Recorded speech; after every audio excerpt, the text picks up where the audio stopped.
अरे जगमग करे मंदिरवा भीड़ लागल है पंडालवा में, जगमग करे मंदिरवा भीड़ लागल है पंडालवा में। आगे के छौड़ी है अकेलावा में घूमै बौना बादा के मेलावा में, गे छौड़ी है अकेलावा में घूमै बौना बादा के मेलावा में। अरे देखबै मौत कौआ चढ़ के मन करो है रेलावा में, देखबै मौत कौआ चढ़ के मन करो है रेलावा में।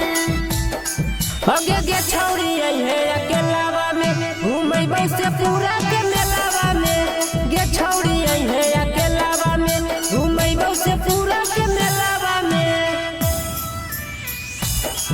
आगे के छौड़ी है अकेलावा में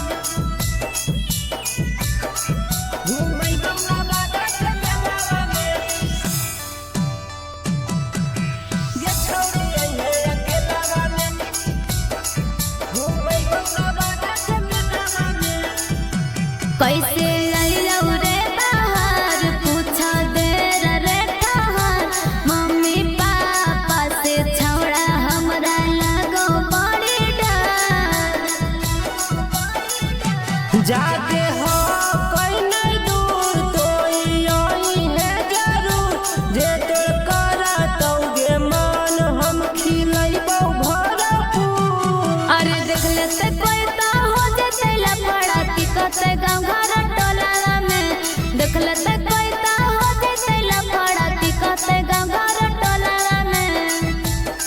हगे गे छौड़ी है अकेलावा में घुमा देबौ जामुई के मेलावा में, गे छौड़ी है अकेलावा में घुमा देबौ जामुई के मेलावा में। हगे गे छौड़ी है अकेलावा में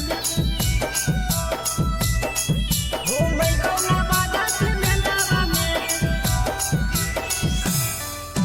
गे छौड़ी है अकेलावा में घूमै बौना बादा के मेलावा में। खैबौ चाट समोसा गरम जिलेबी ताजा ताजा, चढ़बौ तारा माछ रे हमरा अइतौ बड़ी मजा। जे तोर हो कौगे माल तोरा सभे किनैबो, जेतन हो कौ महसूर तोरा सभे देखैबो। अरे आजेबो चुप के जब कट जेतो लाइट पोलावा में, आजेबो